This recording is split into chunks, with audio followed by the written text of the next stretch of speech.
Olá, tudo bem? A comunicação é fundamental para as relações humanas, seja ela verbal ou não verbal, escrita ou por sinais. Todos nós utilizamos diversas linguagens e as principais delas são a fala e a escrita. Desse modo, quaisquer alterações nos órgãos da fala e audição podem trazer problemas de desenvolvimento e aprendizagem. Por isso, muitas vezes é necessário procurar um fonoaudiólogo. O especialista pode atuar também como forma de orientação com exercícios no caso de algumas profissões. Mas antes da gente entender tudo sobre as funções de um fonoaudiólogo com a Rosa Cláudia Fruc de Matos, eu te convido para assistir uma reportagem. Vamos lá? O músico Matheus Estevão iniciou as sessões com o objetivo de prevenir problemas no principal instrumento de trabalho dele, a voz.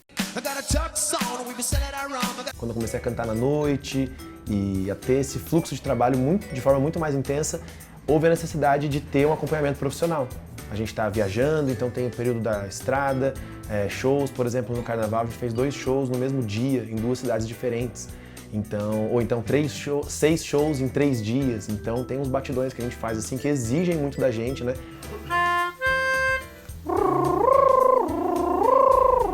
O músico destacou também os benefícios das sessões realizadas pelo menos uma vez por semana.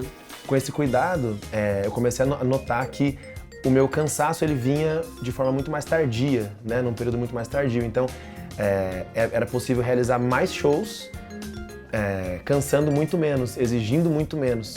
Né? A função do fonoaudiólogo, no caso de um cantor, é preparar a voz para o canto, ou seja, deixar as cordas vocais e outros órgãos resistentes para um trabalho intenso. Porque nós precisamos tratar os cantores profissionais como atletas da voz, né? Então eles têm muito desgaste. Vocês vão ver que a gente trabalha com recursos e equipamentos muito parecidos com o de um atleta, porque nós estamos falando de respiração, nós estamos falando de músculo, então quando tem muito desgaste precisa ter uma manutenção. Assim como um atleta de corrida, por exemplo, precisa treinar e aquecer e treinar todos os dias, um cantor também precisa condicionar como um atleta. Cantar até parece algo simples, para muitos um talento natural. No entanto, a ajuda de um fonoaudiólogo é fundamental para que os cuidados com a voz sejam constantes ao longo da carreira. Além das sessões no consultório, os cuidados em casa também são fundamentais para o sucesso do tratamento.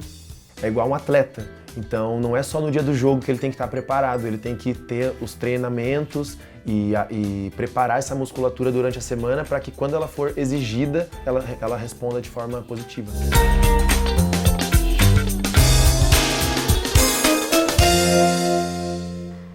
E você, conhece direitinho as funções de um fonoaudiólogo?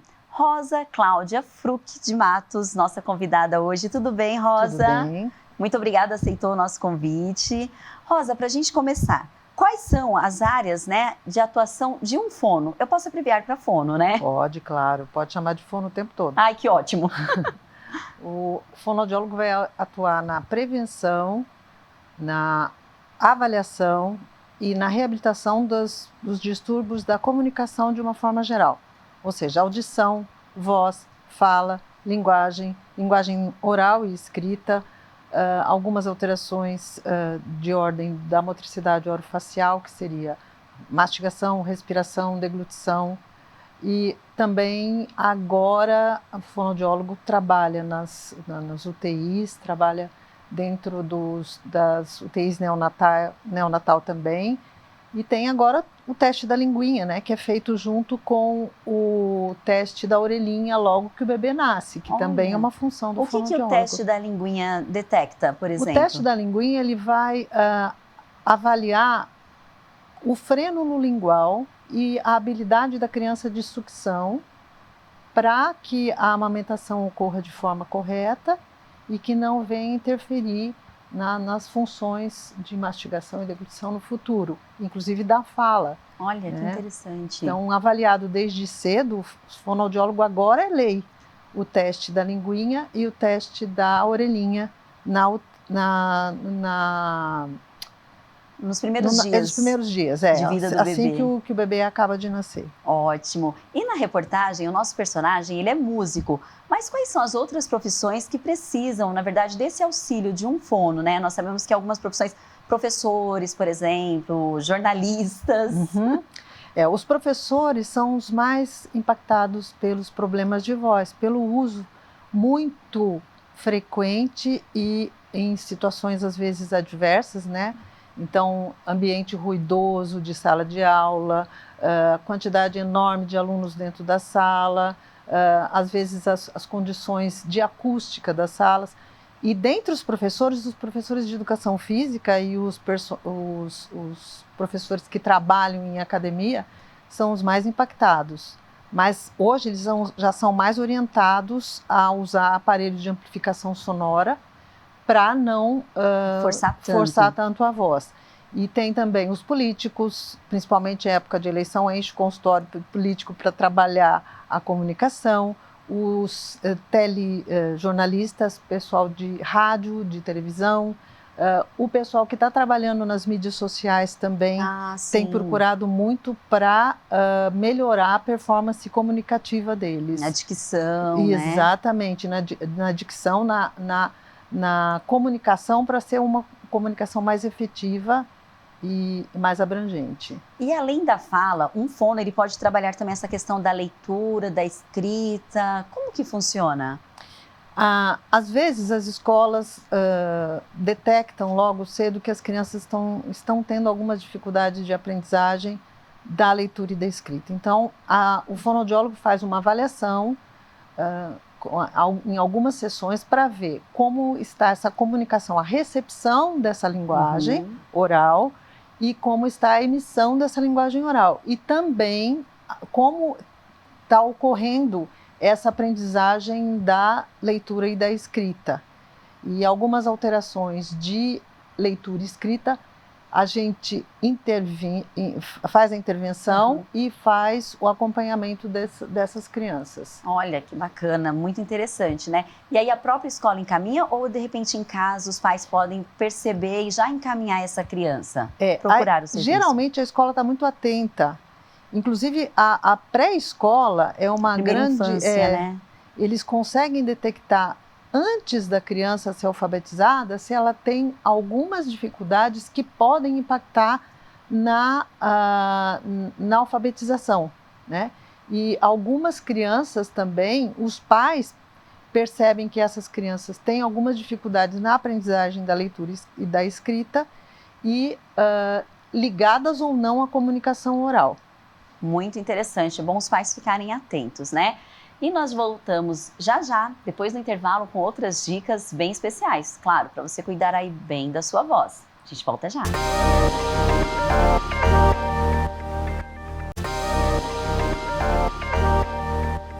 Estamos de volta. A fonoaudiologia age na capacidade e aperfeiçoamento de algumas ações executadas diariamente por todos nós, como ser compreendido, ouvir, comer e falar, por exemplo. Além dos cuidados, análise e prevenção de doenças e distúrbios na linguagem por meio da audição, fala e escrita, a fonoaudióloga também pode ajudar em outras áreas. E para entender tudinho sobre os cuidados com a voz, o De Bem com Você de hoje recebe a fonoaudióloga Rosa Cláudia Fruc de Matos. Rosa, e já que estamos falando das crianças, quando eu percebo que é hora de procurar um fono, realizar algumas sessões de fono para o meu filho? Quando você percebe que pode estar havendo um atraso no desenvolvimento da fala e da linguagem, ou seja, crianças que estão acima de 2 anos e ainda não conseguem produzir frases curtas, crianças que não conseguem se comunicar com outras crianças da mesma idade, que ficam mais alheias na comunicação, tudo isso pode levar à procura de um fonoaudiólogo. Então, os marcos de desenvolvimento são extremamente importantes para a gente ver em que fase essa criança deveria estar, que tipo de comunicação ela já deveria estar fazendo e procurar um fonoaudiólogo. A escola também é muito importante. Sim. Os professores de pré-escola, de infantil, eles muitas vezes, pelo fato de conviver com crianças da mesma idade, né? eles percebem... Ficam bastante tempo, na verdade, com as crianças. Eles percebem mais a necessidade de um encaminhamento a um fonoaudiólogo. E na primeira infância também é muito comum os pais, tios, enfim, de repente acha graça quando a criança fala uma palavra errada. E o certo é corrigir aquela palavra, né? Sim. Por exemplo, eu tenho um sobrinho que ele falava cachorro no lugar de cachorro. E a gente achava fofo aquilo. Eu sei que é errado, calma, mas eu tentei corrigir. Só estou desenhando melhor aqui a minha pergunta, tá? Mas é errado, né? A gente romantizar uma palavra que a criança fala errado. O certo é ensinar o jeitinho correto. Você está reforçando uma produção errada. Sim. Então, o ideal é sempre dar um modelo correto, a pista articulatória. A criança tem que sempre estar de frente para ela poder visualizar como é que você está articulando aqueles sons, isolar aquele som que ela não consegue falar. Sim. Então, por exemplo, é cachorro, você vai fazer cachorro. Ele vai olhar a tua boca, ele vai... que não está saindo. Você vai sempre modelando esta fala da criança. Mas corrigimos, viu? Corrigimos, ele fala certinho ótimo. Hoje, fica tranquila. A Cláudia respirou até mais aliviada. Ele já está com 12 anos e fala tudo direitinho. E algumas sessões também de fono com as crianças até parece uma brincadeira, né? A gente acompanha às vezes nas reportagens, enfim. Por que tem esse intuito? É um intuito mais pedagógico, é uma maneira de prender a atenção das crianças? Sim, as crianças são extremamente lúdicas. Sim. E se você não brincar, se você não entrar no mundinho delas e trazer pela brincadeira o seu foco, que é correção daqueles sons que ela está distorcendo, que ela está corrigindo aquela fala e aquela linguagem, através do lúdico, isso ocorre de uma forma muito leve. E a criança fica muito mais à vontade com você, passa a confiar em você. Sim. E às vezes aquele é um ambiente que a gente cria, que a criança fica tranquila para errar. Pra ficar tensa, né? Ela fica tranquila para errar, porque ela sabe que ali é um lugar que ela pode errar e que ela vai ter o apoio para fazer as correções que ela precisa. E esse ambiente lúdico, às vezes, ele vai até para uma sessão de adultos mesmo, né? Dá para fazer essa brincadeira com o adulto também para deixar ele mais à vontade ou não? De uma maneira mais sutil. A sessão com os adultos, se não houver uma boa interação entre o profissional que está tratando e o paciente, esse tratamento não pode ser engessado, né? Ele não ocorre de uma forma tranquila. Então, é preciso que haja empatia entre profissional e paciente, e a gente sabe das dificuldades que aquele paciente está apresentando, e esse acolhimento é fundamental. É fundamental. Faz toda a diferença. Faz toda a diferença. E alguns distúrbios na fase adulta, é um pouquinho mais complicado de corrigir, mas é possível corrigir? É possível, mas sempre que possível, isso deve ser corrigido logo cedo. Porque você vai criando engramas cerebrais, ou seja, você vai se adaptando a falar daquela forma, e a frequência de ocorrência de alguns sons é muito grande. Sim. E você acaba não tendo como substituí-los. Então, você continua falando errado até a fase adulta, e quando a gente vai fazer o trabalho, até isoladamente você consegue uma boa performance. Mas na comunicação, na fala espontânea, às vezes isso não fica muito mais difícil de acontecer. É que o ambiente influencia muito, né? Assim, de repente a pessoa foi criada em um ambiente que a vida inteira ela escutou daquela maneira. Sim. Então, se ela percebe que está errado, ela procura ajuda com a fono e depois tenta levar essa ajuda também para o ambiente que ela convive. Sim, né? Isso acontece muito. O modelo que você recebeu, muitas vezes, da influência do meio, faz com que você fale daquela forma, você articule daquela forma, e depois, para haver essa mudança, é preciso um treino para você se adaptar à nova forma de falar. Mas a boa notícia é que é possível. É possível. Ai, que bom. Obrigada, Rosa. Muito obrigada. Quantas dicas riquíssimas e valiosas! E daqui a pouquinho a gente volta com outras dicas bem especiais. Fica aí!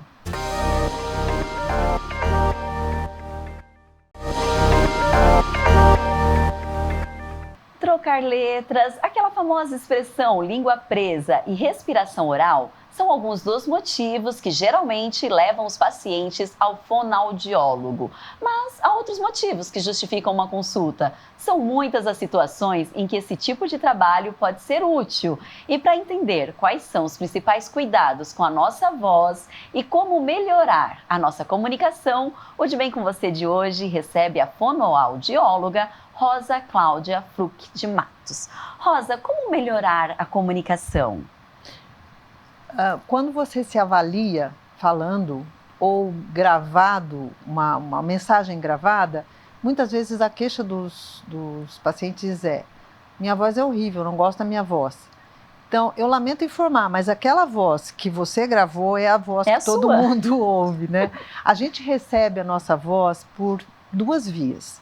Primeiro, a transmissão pela via óssea, quer dizer, você produz o som na laringe, esse som é transmitido até o seu ouvido pelo sangue, pelos músculos, e você, quando você tampa o ouvido, você continua se ouvindo, né?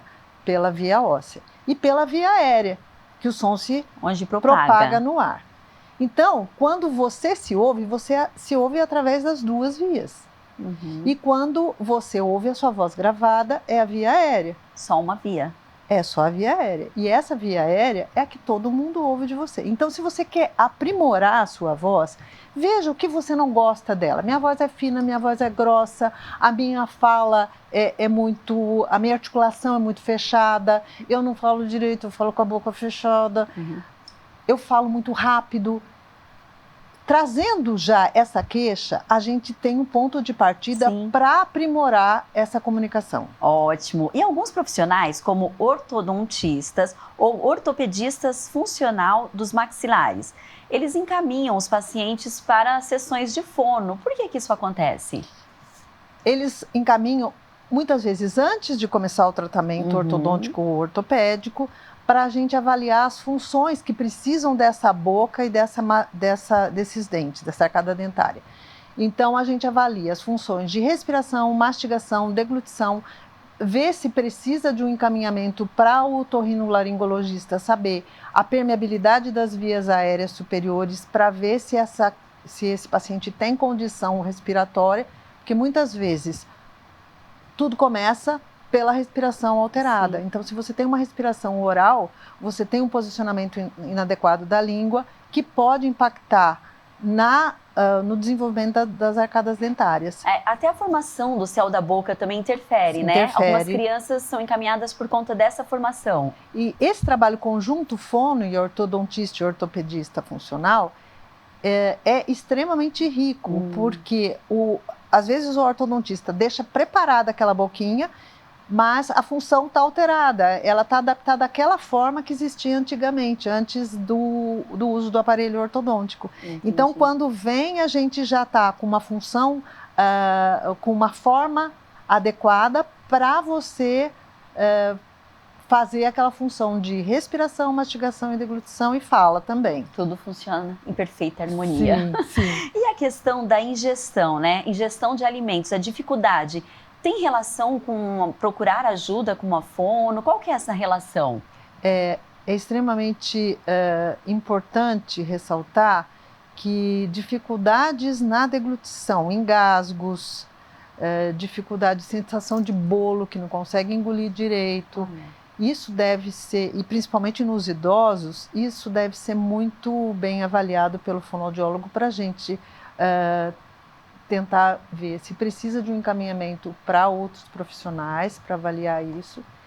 E é importante também ressaltar que os idosos, na terceira idade, a gente vai perdendo os receptores de sensibilidade na região oral posterior. Então, por exemplo, se você...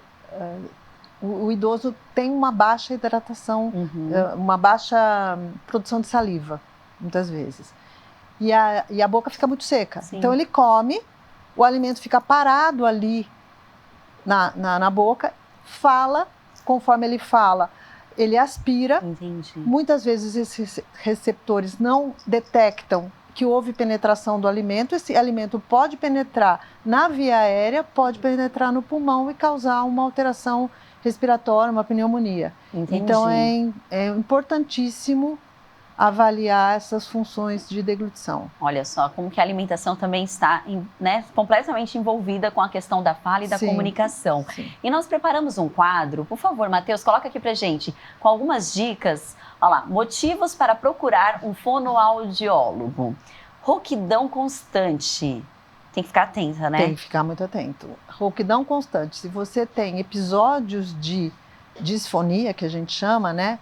Que você fica rouco com alguma frequência, é importante a gente avaliar de que forma você está usando a sua voz. Você está fazendo esforço vocal, a sua voz está saindo baixa, você está produzindo a voz com muita intensidade e isso vai impactar na sua voz.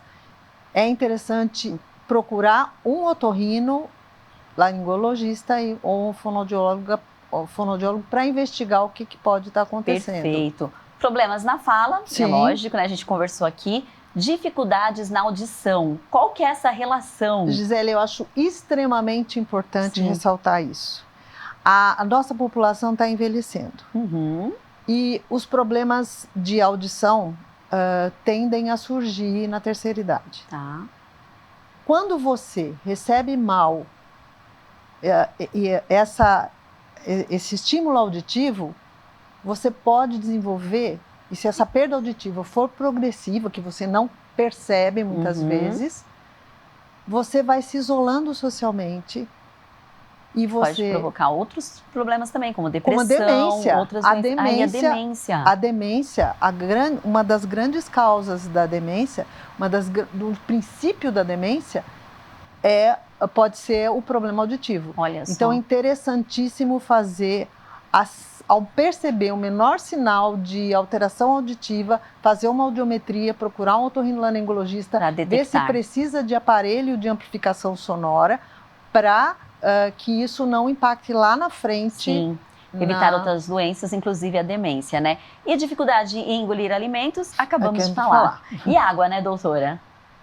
Principalmente água. Você sempre fala água, hidrate. Água, hidratação. Nariz também hidratado. Lavagem nasal com frequência, principalmente nesse tempo seco, do jeito que a gente tem percebido agora, muitas alterações respiratórias em função da falta de hidratação nasal. Então, hidratação e essa questão nasal também, a hidratação nasal com soro? Soro fisiológico. Soro fisiológico. Sempre fazer a lavagem nasal com soro fisiológico, nebulização, umidificação do ambiente, sem que não seja acima de 2 horas. Ótimo! E com todas essas dicas, eu tenho certeza que em casa você vai deixar a sua voz aí em perfeita harmonia, podemos dizer assim? Sim. É o que esperamos, né? Sim. Rosa, muito obrigada pela sua participação, foi ótima. Eu que agradeço. Obrigada. O De Bem com Você de hoje fica por aqui. Acompanhe a gente nas nossas redes sociais. Até a próxima!